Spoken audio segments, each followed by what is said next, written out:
Heart attack because of duplicate host names. Obligatory long-time lurker, first-time poster. So this just happened 30 minutes ago. I work for a software vendor as an applications programmer, software architect and sysadmin. Basically I'm engineering. The vendor in question deals with project management and accounting.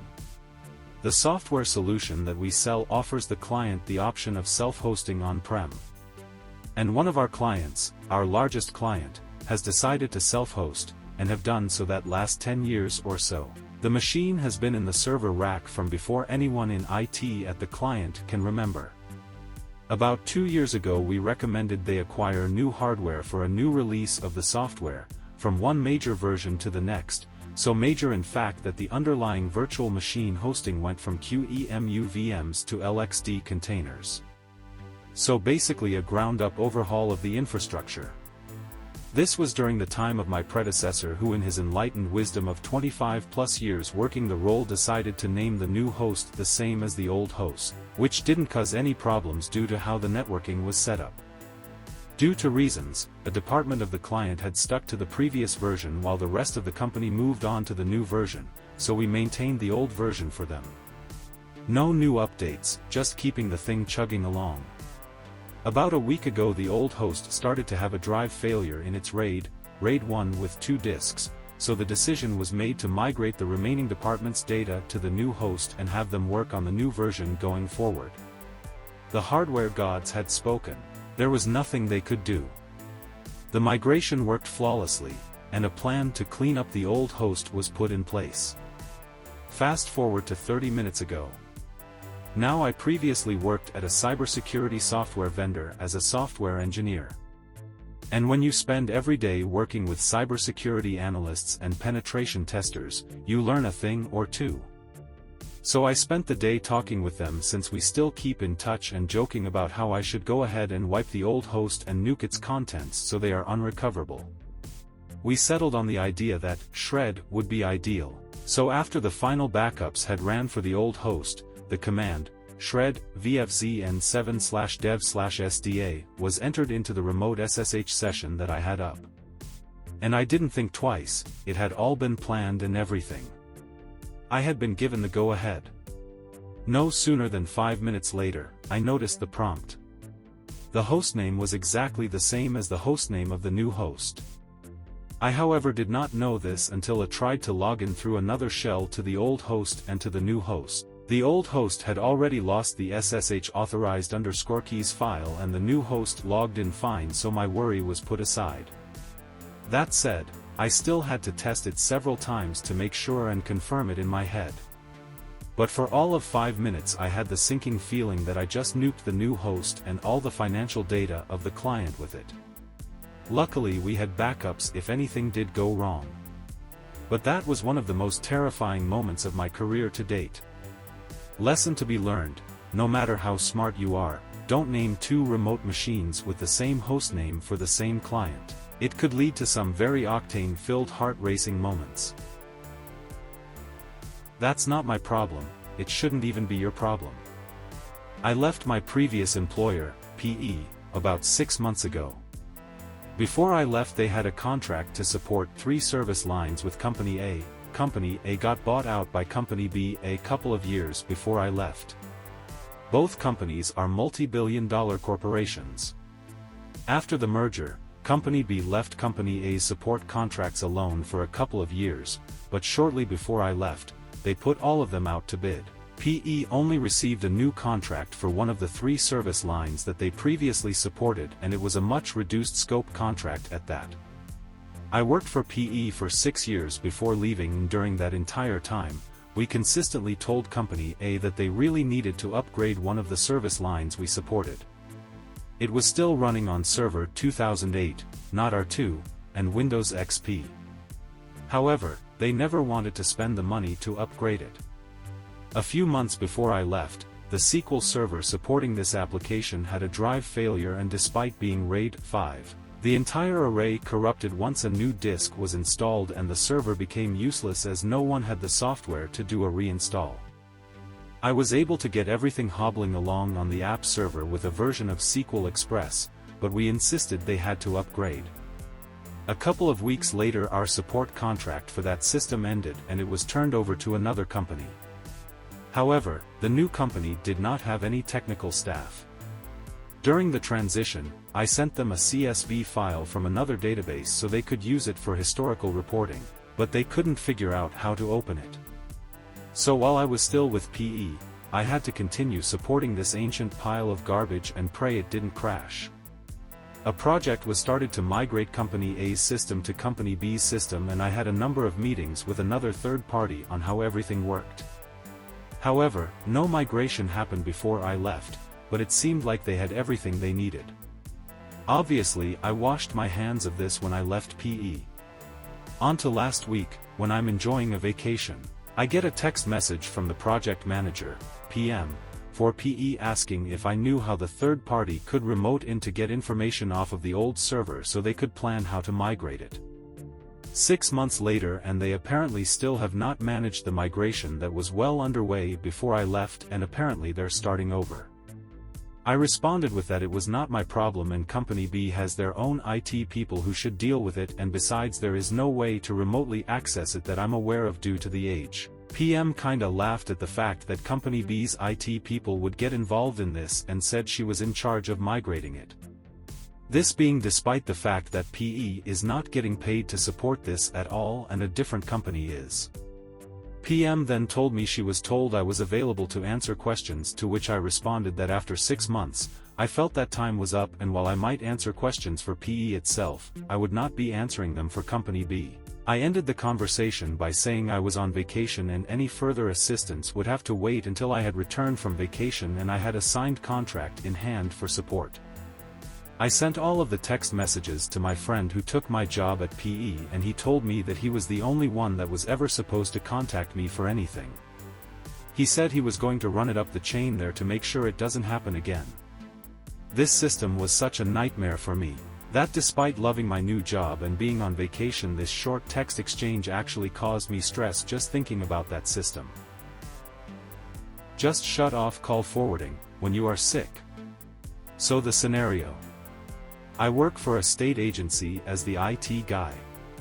A few years ago, some part of out operations got spun out into a newly formed federal agency, which I will call Agency 1. During this, some of our staff transferred over as well, and we had a support contract to provide their offices in our region with IT support and lent them some notebooks and monitors until their IT department is up and running and all management was done. This contract would expire in a few months anyway. It was a Thursday. Me and one of our on-site trainees went to the local office of Agency 1 to replace a broken switch. Their boss, let's just call him Joe for now, came to us and asked, already in an annoyed tone, when we would finally take our hardware, because they got their own now and ours would just take up space. I told them that I can't decide that right now, as our contract states that for stuff like that, we'd need a written confirmation. Just an informal email with, "We don't need your stuff anymore, please take it back," and that it would take a few days to rent a truck to transport all that hardware. Joe is still pissed, but accepts this. We replace their switch and drive back to our office.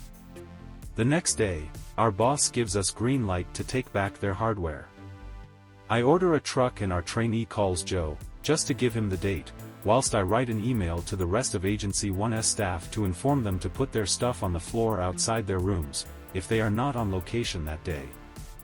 I hear our trainee at the phone, "This is Mr. XXXX from IT. I'm calling to inform you that we would pick up the hardware on Tuesday " and suddenly I hear Joe screaming from trainee's telephone. No, trainee didn't put Joe on speaker, he just screamed loud enough for me to hear him 2 desks away. Joe was furious and said stuff along the lines of, "Why the F*** would you sure **** idiots take away our hardware? We still need those." As our trainee was nearly tearing up, I signal him that I would take over. I then told Joe that if they still need the hardware, we can stop everything and I'll talk to our boss on how we would manage the rest. After that, Joe hung up and I thought that would be it, and I went to our IT commerce department to talk with them about whether or not we can put the cancellation fees for the truck on Agency 1's bill. When walking past my boss's office, he calls me and said that Joe was furious, why our trainee would call him, on his private phone, when he is at home sick. I told him, that trainee called on his desk phone at the office and Joe already screamed trainee nearly to tears. The next time, we went to their office, Joe came storming out from his office, screaming at us, and I quote, "Which fwaying bast asterisk would be that idiot, who called him?" Before I could react, our trainee raised his hand. Joe then ran onto him, trying to do God knows what. I just pulled trainee behind me, Joe tried to grab onto me and I pushed trainee out through the door behind us. Never seen him run this fast down the stairs to the building's door. That was the last time I've seen Joe. Sometimes death is the answer. The company I work for is old. My supervisor has worked at this company for 40 years. I hear upward momentum will be possible in the next 5 years or so. There are two classes of employees, the old guard who will never ever be fired for any reason. And the newbies, 10 years or less, who can get dismissed without an act of Congress. At the beginning of this rant and during the events therein, the help desk was averaging 50 to 90 tickets a day across 4 people, and only maybe 15 of those were password resets and AD unlock requests. The rest of the problems came in waves with entire departments being knocked out of commission seemingly at random and the fixes sometimes needing 2 to 3 hours of repair. Most of these issues can be traced to a single person. Joe Schmo was a security engineer. He had been with the company for 33 years and has his fingers in every pie and system regardless of if he was supposed to, yet I had to spend an hour getting around his own lack of permissions to install AD on his new laptop. Joe Schmo has caused the company a lot of headaches. If he was a character from Good Omens he would be Witchfinder Pulsifer. His last act as an engineer was pushing forth a prod change that was only to affect 15 Linux users as a test. So, of course it instead made it so that whenever anyone opened a new browser tab on the Microsoft computers, their computer would crash and burn, some to an unrecoverable state. When the investigations were tracked back, it was found that the help desk had missed a step in the primary troubleshooting and because it was Joe Schmo's program, it turned a false positive. So the blame was shifted to us, rather than the prod change that Joe put out. A few months later Joe died in his desk at home. It was sad for those that knew him for their entire careers. But now it's been over a year and the HDQ has gone over 40 tickets a day only twice since. More recently, the ancient hardware that allows the company to keep going had an awful fault that sent off alarms at 3 a.m. My boss, my team lead, everyone on Slav salary was called in to mitigate the disaster. As I said before, this company is old and the equipment therein is even older. The backups we had waiting for this kind of thing also failed because they'd been sitting in a closet for 10 years. The permafix needed specialist, and expensive, custom machining to get parts fit to spec again. Somewhere around 4 a.m. someone found the right combination of spit, duct tape, and paper clips to get the system stable enough to allow the company to operate. When doing an inspection to make sure nothing else was giving out signs of impending doom, they found one of the old guard in a lonely corner of a sub-basement. He had worked on this hardware for 50 years and potentially was part of the original install crew. He was cold and dead, the time of death found to be when the machines started back up again. The hardware ran on that shoestring fix for 2 days until the specialty parts arrived with backups and maintenance procedures in tow. I'm pretty sure he gave his life to the company in more ways than one, and those old processors took the ultimate price to keep running and keeping our paychecks moving. I now feel even more justified in telling people that their systems broke or fixed themselves because of ghosts meddling with them. In which MS Teams is heretical sorcery. At my last job, the L2 IT support team was tasked with assisting with switching our user base from Skype to Teams. I figured that the transition would go over well enough, barring the normal bumps that come with any software transition. I worked in the public sector in a US state. However, one supervisor in a customer support decided any change was anathema to their manager style and made it loud and clear to the IT support team. She stated that couldn't monitor her staff remotely without their enforced Skype check-ins. I often was forced into taking inbound calls due to the L1 team being short-staffed and overstretched as it was. On this day, I was asked to take calls due to the team's transition. "Hi, this is L2 with department. Why are you forcing Teams onto us?" This was a decision by the admin teams to make sure we have Microsoft support. My agents say it's too hard to understand. We have a whole site dedicated to. No. I need someone to sit with each person to explain how it works to them. I don't recall any requests for assistance. Most of the call agents work from home full-time. I haven't gotten many calls or tickets from the public service desk about it. Well, they set themselves to busy and they need to available at all times. They need to taught about how the software works so I can monitor them. I can point them to the online guide and they can call or submit a ticket if they have an issue or have a question a teammate can't answer. At this point, I figured that this was a manager having issues adapting to a software that didn't take much training for our user base to embrace. Skype wasn't doing it for most of the users, including the call agents. Well, I don't get it at all. The software is not user-friendly. Not user-friendly tends to be mean that a user can't understand an UI within 0.0002 milliseconds of looking at it. It's like some stupid Harry Potter magic and I'm just a person who can't read spell books. Explain it to me, oh wizard. She's clearly seething at this point, eager to take it out on someone after being inconvenienced by a software update. Alright, you can tell your team they can call me directly if they have any questions or concerns. I am trained on these unknown magics. She clearly wants to rant more about how IT decisions need a 12-step approval process. I state that changes are made with everyone's input too and that she should take to department head guy with a cool head and is sympathetic to the IT teams. I end the call there. I end up reaching out to a call agent that was under supervisor lady. I worked before about their Teams install. They were just happy they had something more robust than Skype for work. No issues from them or their team members.